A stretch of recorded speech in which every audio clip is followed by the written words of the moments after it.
नमस्कार, मैं मोहन पाठक और आपका फिर से स्वागत करता हूं मोहन इंस्टीट्यूट आजमगढ़ में। तो आइए आज हम पर्यावरण की चर्चा कर रहे हैं और पर्यावरण के बारे में हम जानेंगे। जैसा कि आपको पता है कि यूपीटीटी शॉर्ट वीडियो हम लोग बनाए हैं, तो आप जाके प्ले लिस्ट में यूपीटीटी शॉर्ट वीडियो दे सकते हैं। अगर आप लोग उसके रीच को बढ़ाते हैं तो हम ढेर सारे हज़ारों क्वेश्चन उसमें डाल देंगे एग्जाम से पहले, जिससे आप सिर्फ एक बार ऐसे ऐसे करते चले जाएंगे और हज़ारों क्वेश्चन आपको रिकॉल हो जाएंगे, याद हो जाएंगे।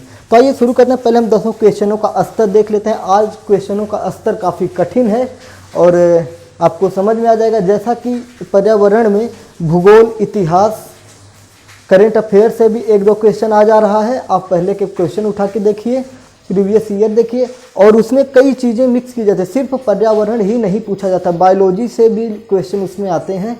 ठीक है, तो आज हमने कुछ मिक्स किए हैं। उम्मीद है कि आपको अच्छा लगेगा।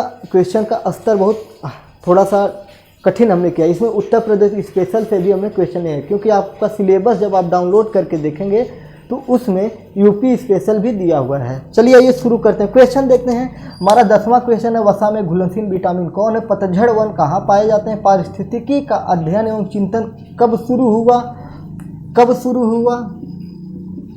पारिस्थितिकी शब्द का प्रयोग किसने किया था? स्टैचू ऑफ यूनिटी की ऊंचाई क्या है? चरकुला कहाँ का नृत्य है? यक्षगान कहाँ का लोक नृत्य है? कांचीपुरम में कैलाश मंदिर किसने बनवाया था? नाथ संप्रदाय के प्रवर्तक कौन है? मिर्जापुर प्रसिद्ध क्यों है? तो ये हमारे 10 क्वेश्चन हैं, लेकिन मैं आपको इसी 10 क्वेश्चन में अभी 15 से 20 क्वेश्चन कैसे करवाता हूँ आप देखिएगा। तो आइए चलिए शुरू करते हैं देर ना करते हुए।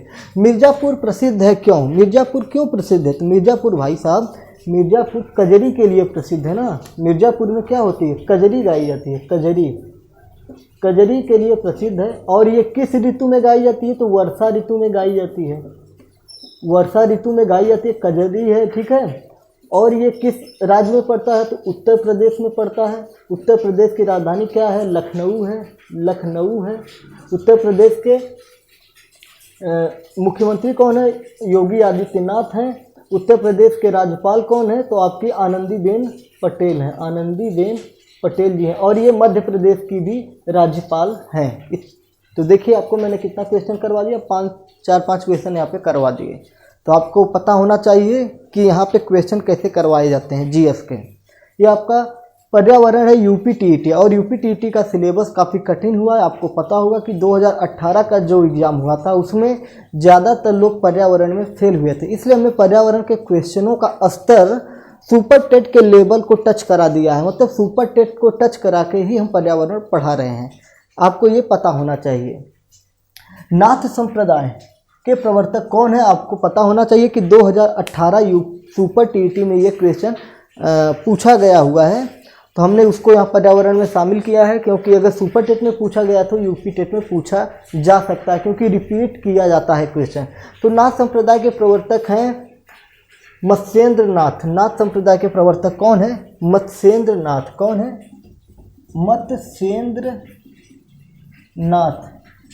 मत्स्येंद्र नाथ।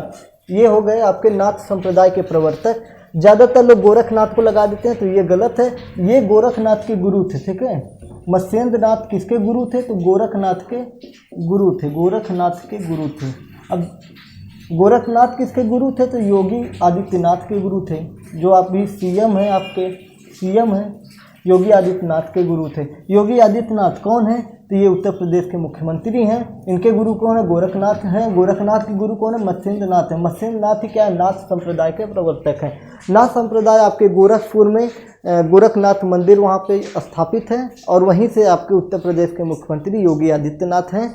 और अगर हम बात करें तो नाथ संप्रदाय, राम मंदिर जो मुद्दा था उसको उठाने वाला पहला संप्रदाय ऐसा था जिसने राम मंदिर बनवाने के लिए मुद्दा उठवाया था। आपको ये बात पता होनी चाहिए। नाना प्रकार की बातें आपको पता होंगी राम मंदिर के बारे में, लेकिन ये आपको पता होना चाहिए हमारी परीक्षा की दृष्टि से कि राम मंदिर का मुद्दा सर्वप्रथम नाथ संप्रदाय के लोगों ने उठाया था कई 100 वर्षों पूर्व। ठीक है, तो ये बात आपको पता होनी चाहिए। कांचीपुरम में कैलाश मंदिर किसने बनवाया था? कांचीपुरम में कैलाश मंदिर किसने बनवाया था? ये आपका इतिहास से भी क्वेश्चन है जो आपके पर्यावरण में सिलेबस में है। आप सिलेबस डाउनलोड करिए और देखिए कि उसमें सब्जेक्ट क्या है, आपका दिमाग चकरा जाएगा, आपको समझ में नहीं आएगा कि आप पर्यावरण किस प्रकार से पढ़ें। तो आप पर्यावरण हमारे यहाँ पढ़िए तो हम आपको मिक्स क्वेश्चन देंगे जिससे आपके परीक्षा में फंसने की संभावनाएं बड़ी होंगी, क्योंकि हम लोग जो क्वेश्चन यहाँ पे दे रहे हैं वो काफ़ी स्तर का होता है जो फंसने की संभावनाएं बनी रहती हैं। कांचीपुरम में कैलाश मंदिर किसने बनवाया था? कांचीपुरम में कैलाश मंदिर किसने बनवाया था? तो ये जो है नरसिंह वर्मन द्वितीय ने बनवाया था। किसने बनवाया था? नरसिंह वर्मन द्वितीय ने बनाया था। नरसिंह वर्मन द्वितीय ने बनवाया था। ठीक है, इसमें क्या होता था, मंदिरों में क्या होता था, रंगों के द्वारा मूर्तियां बनाई जाती थी। रंगों से क्या होता था, मूर्तियां बनाई जाती थी। कैसे बनाई जाती हैं? भीतरी दीवार जो होती थी, ये जो मंदिर है इसकी दीवार जो है मंदिरों से रंगों के द्वारा इनकी मूर्तियां बनाई जाती थी। क्या किया जाता था, भीतरी दीवार में रंगों से मूर्तियां बनाई गई हैं। और यहीं से ये बात ध्यान रखिएगा, द्रविड़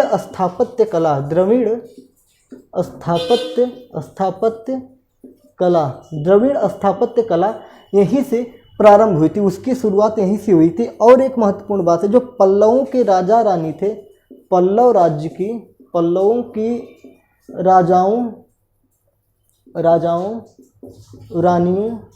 रानियों के जो चित्र होते थे इस मंदिर में बनाए गए हैं। ठीक है, उनके आदम कद चित्र जो है मंदिर में बनाए गए हैं। कैसे चित्र बनाए गए हैं? आदम कद तस्वीरें वहाँ पे बनाई गई हैं। ठीक है, चलिए अब हम अगले क्वेश्चन पे चलते हैं। यक्षगान कहाँ का नृत्य है? यक्षगान कहाँ का नृत्य है? यक्षगान कहाँ का नृत्य है? मेरे साथियों, यक्षगान कर्नाटक का नृत्य है। क्या है? लोक नृत्य है। कहाँ का है?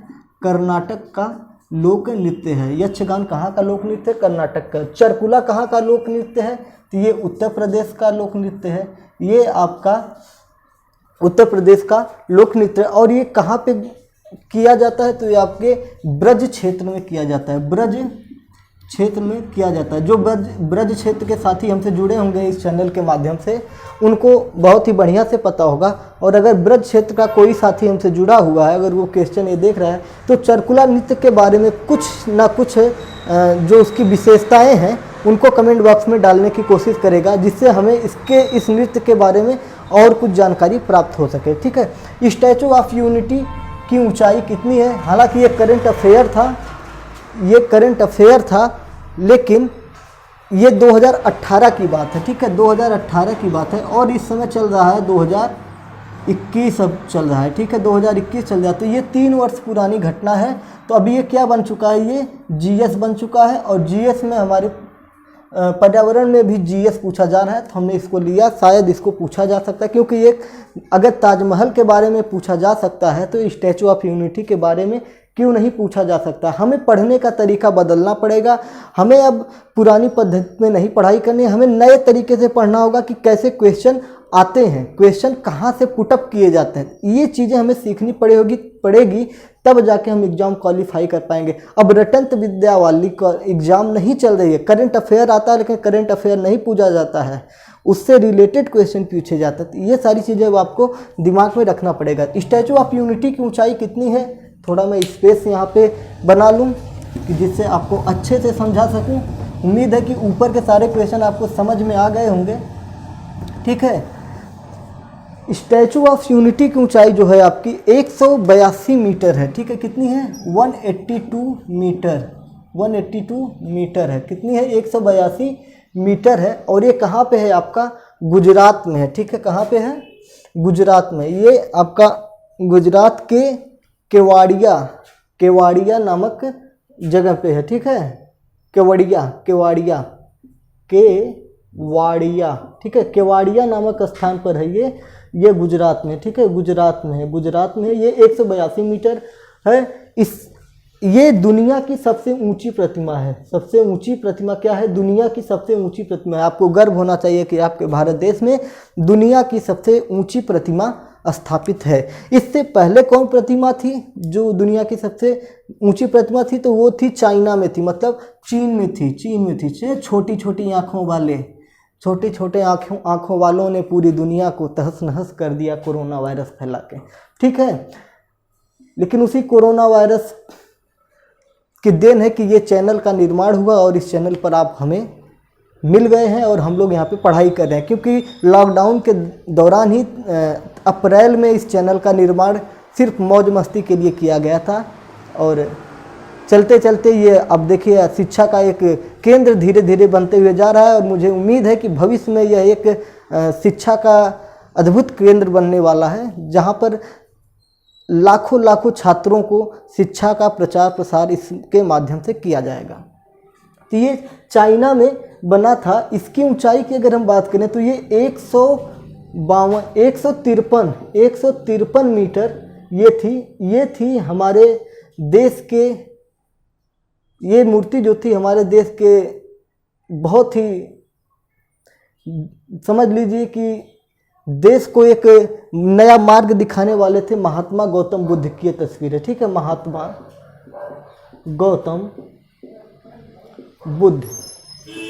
गौतम बुद्ध की ये मूर्ति बनी है। 153 मीटर की मूर्ति चाइना में बनाई गई है, ठीक है। महात्मा गौतम बुद्ध के बारे में जान लें तो बौद्ध धर्म के संस्थापक थे, ठीक है। बौद्ध धर्म के संस्थापक थे या प्रवर्तक आप कह सकते हैं, ठीक है। अगर एक क्वेश्चन बहुत तगड़ा पूछा जाता है कि चौथी बौद्ध संगीति का उपाध्यक्ष कौन था? चौथी बौद्ध संगीति का उपाध्यक्ष कौन था? तो आप ध्यान रखिएगा, अश्वघोष था, ठीक है। अश्वघोष था, ठीक है। चौथी बौद्ध संगीति का उपाध्यक्ष की बात की जा रही है, ठीक है। तो ये आपका अश्वघोष था। चलिए अगले क्वेश्चन पे चलते हैं। पारिस्थितिकी शब्द का प्रयोग किसने किया था? तो अर्नेस्ट हेकल ने किया था। पारिस्थितिकी शब्द का सर्वप्रथम प्रयोग, ठीक है। सबसे पहले पारिस्थितिकी शब्द का प्रयोग किसने किया था? तो आपका अर्नेस्ट हेकल ने किया था। पारिस्थितिकी का अध्ययन और चिंतन कब शुरू हुआ था? तो 1685 में शुरू हुआ था, ठीक है। 1685 में शुरू हुआ था। पतझड़ वन कहाँ पाए जाते हैं? पतझड़ वन पाए जाते हैं मध्य तापी क्षेत्र में पाए जाते हैं। पतझड़ वन आपके मध्य तापी क्षेत्र में पाए जाते हैं। वसा में घुलनशील विटामिन है ADEK है। आइए आज हम आपको लड्डू खिलाते हैं, काफ़ी दिन हो गया लड्डू खाए हुए, तो लड्डू खाइए। जल में घुलनशील विटामिन, तो ये हो जाएगा BC। बस कर यार,